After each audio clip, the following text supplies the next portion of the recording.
Alexandra Skočilenko, umělkyně, bývalá politická vězenkyně. Alexandra Skočilenko se dostala do povědomí světové veřejnosti v dubnu 2022, kdy ji zatkla ruská policie za to, že v obchodě vyměnila 5 cenovek zboží za pacifistická hesla proti válce na Ukrajině. Soud se s ní táhl měsíce, až ji nakonec v listopadu 2023 udělil trest 7 let vězení za šíření nepravdivých informací o ruské armádě. Z Ruska se jí podařilo dostat společně s dalšími politickými vězni v rámci loňské velké výměny vězňů mezi Ruskem a Západem. Je mi ctí přivítat Sašu Skočilenko ve studiu Spotlightu. Good morning. Hello, nice to meet you. Do lots of people tell you that you are a heroine or a hero? Sometimes, yes, but I myself do you feel yourself? Or no, do you feel no. yourself? I don't feel myself and don't consider myself as a hero. Maybe only when I'm really depressed and I'm saying to me, "You're a hero. You're a hero. You can go and wash your head." Maybe like this. Did you ever had a feeling that you would prefer to erase these past 3 years from your life, or you are just thinking, no, I am in the right place, I did the right thing and it was worth it?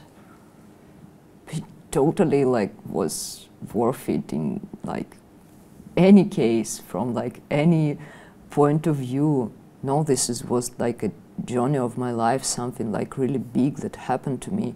It was my chance to get rid of this feeling of this deep guilt about what my government had done to innocent people. And all the people wanted me to erase this. I mean, siloviki, government, court, to make these years of my life miserable or something like this. But I told him in my mind that, nah, it won't happen. I would be happy and I would live as good as I can, even behind bars. Just because I'm really angry. Let's get to the story how you got behind the bars, because the Czech public doesn't really know your story. Maybe a little bit, some people might, but many people don't. So what happened exactly do you remember the day when Russia invaded Ukraine? What were you doing and how did you feel about it? Yeah, I remember that day. It was horrible. It was so horrible because I have friends in Ukraine. I know some children from Ukraine from the times I worked as a kid counselor in kids camp of a friend of mine, and actually the first thoughts I came to my head in February that was about the children, about my friends, and we were communicating constantly with my friend from Ukraine, and we were we are dreamers and we are dreaming big, so we were discussing how we personally can stop the war. So with your friends? With my friend from Ukraine. Yes, and I was inventing many ideas. I went to rallies. I was arrested on one rally. I also was doing some pacifist postcards and I was spreading it also in shops, also in mailboxes, and then I saw that feminist anti-war resistance, they also came to this idea to spread some messages on some tiny cards or something, but they invented this maquette with papers which are exactly and precisely reminding price tags from the shop. but instead of the name of product, there were like messages, anti-war messages, messages about how many people were killed, how many people like were hiding in basements when bombs were falling, and all of this. And I clip out all these price tags, and it was stored in my pocket. And whenever I walk through like any shop or any mailboxes, I just was doing it. I also organized jamming for peace because I'm a musician. And we were like transmitting this abroad and collecting money for human rights defenders who defend people who became imprisoned. So I did many stuff, but I got arrested for 5 price tags. Thank God they found only 5 in a supermarket. So you actually distributed much more? Of course. And I was kind of relieved. Then they asked me whether me or not like spread these price tags. I was, yes, of course it was me. There were, you already mentioned what kind of messages there were. I found that, or maybe can you say exactly what was written on those messages? I need to translate this. Okay, there were price tags like Putin is lying to us from the screens almost like 20 years. Like the price of this lie is violence and death, for example this. Or for example, 400 people were hiding in the basements in art school in Mariupol because of the Russian bombs. Mm-hmm. Something like this. I'm like not translating it precisely. Were you aware of the fact that you could get such a severe punishment for these acts at that time? Of course not. I thought it could be like, you know, like administrative case, but I would get a fine or like several days in prison. It was kind of okay with me. I never knew it could lead to something bigger, and actually I thought that like the rest of my activity, like almost the price tag, would draw like an attention. So then I thought, then it came to price tags, I thought it was like the lightest thing I've done, so I immediately agreed that this was me who like spread this price tags. I only denied that it was false information. They like... So when you were arrested by the police, they tried to tell you that you should deny your act or that you should plead guilty? Oh, you see, the exact name of this article is like I was accused of spreading false information about Russian army. Right. Yes, and I didn't deny my act. Yes, I placed 5 pieces of paper. Like what should I deny? But I denied that it was false information. It's true information. But you know, this court was only about like this truth and lie. You know, what should we call to like say to people that this is truth. If you believe in something other, you are guilty or you are wrong and you like get in 7 years. Because this is truth, you see? Did you get a lawyer and were you able to protect yourself in front of the court properly?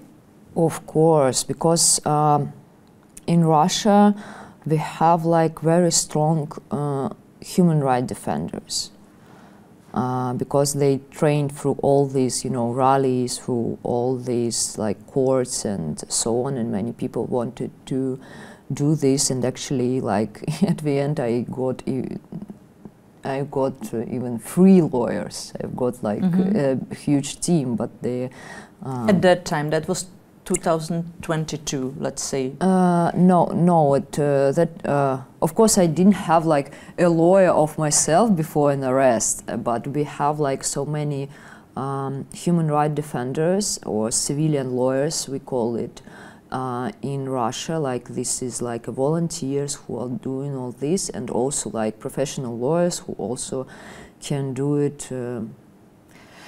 Why I'm asking about the date or the year is whether that changed since the time you were arrested or you needed a lawyer. If it changed, you know, like in the sense that the human rights defenders are also being put in jail for defending human rights. So if that was a little bit different atmosphere a couple of years ago, maybe than it is now. That's what I mean. You see, there is a risk. All this, there is a risk if you go like too public, if you go with too, I don't know, aggressive defense in your court, that it could be like dangerous for you and maybe for like your lawyers. But actually, my lawyers, they were aware that it could happen, that they are like strong and uncompromised, and especially Yuri Novolotsky.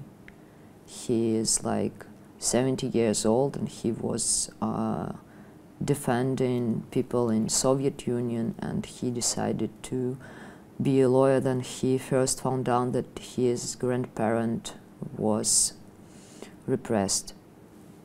So, during Stalinist era. Yes, and so for him it was like, you know, the case of honor, something like this. Right. What was the most challenging thing for you, or most difficult thing for you after the arrest or in detention? All the musical instruments were forbidden there, all, even smallest one. I used to play for hours because I love it, and this was like 2.5 years without music. I was singing, yes, but it's still not this, and I'm so happy that I could do it. And the second thing that was difficult, it's air, because I was in really small camera that was really good for me, because there wasn't like aggressive collective or something like this, and it was like very quiet. I could work there and so on, but the space was like really small, and we only could walk an hour a day in a concrete 1 hour. 1 hour a day, yes. Outside on some courtyard, or? No, it's not like a big courtyard. Like imagine. Oh, you could work. No, you could work. Walk. So imagine like a yard 3 meters on 5. 3 meters on 5, and this is plain concrete. And on the, like instead of ceiling, this is bars. So only time you see the sky is like through bars, and it's only hour without grass, without like pure air, because it was in the center of the city. So I had hypoxia. My lips like were turning like blue, because I didn't have like much air, and this is actually like really crucial thing. So your defenders were saying in the court that you suffers from several very serious illnesses, among them celiac, and you weren't given the proper diet, so you were getting very sick. Was that part of the struggle you were facing, and you didn't get a medical care or approach to the doctor?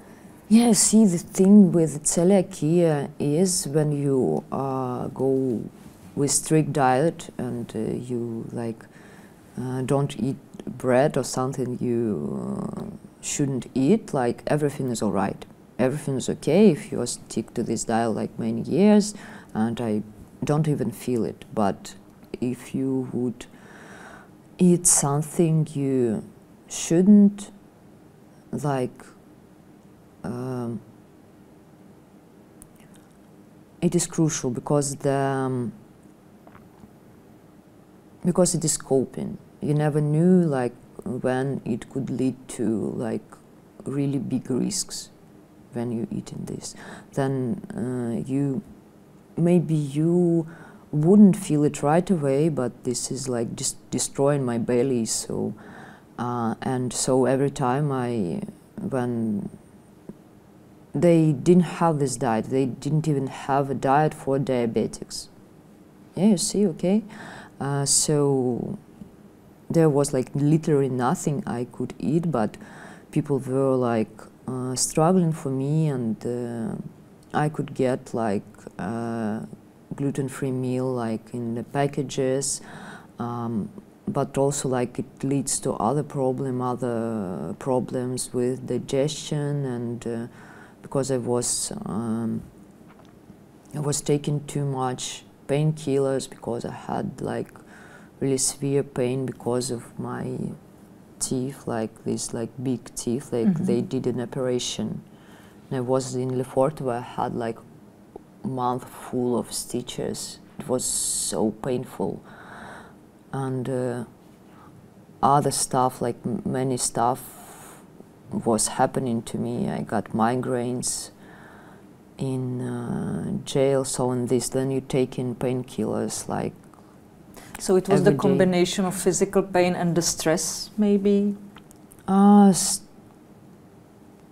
think it was more physical pain because, you know, my stress was kind of under control. I'm treating bipolar disorder for years. I know what I can take to like be in a balance. So I had my psychiatrist, so I had my psychologist. It was like a long way to go to jail. Allow me to have my private doctor. It's a law that I could have this, but they were like disrupting all this process. But still I got psychotherapy and my medicine I should take daily, but at the start they were preventing me. They were preventing you from at the start, but afterward it got better. Yes, like from the, you know, all the pushing from because people. some of the political prisoners say that they actually are denied the medical care, and that you know, they are maybe even tortured in the prison or threatened. So it was not your case. Yeah, of course they threatened me, but I said to myself, like, no fear. They just want to crack you. That's all. So yes, they kind of, if I went public with all my problems, they were like pushing me, but there was no like direct violence or something. And I'm talking only about detention center number 5 in St. Petersburg. Like many people said that this is like more pleasant place than you can find amongst the Russian jails. Because yes, my case wasn't that hard because so many people, they fight for me. Sometimes like political prisoners think that if they go public that things could get worse. But I actually presume that that is not.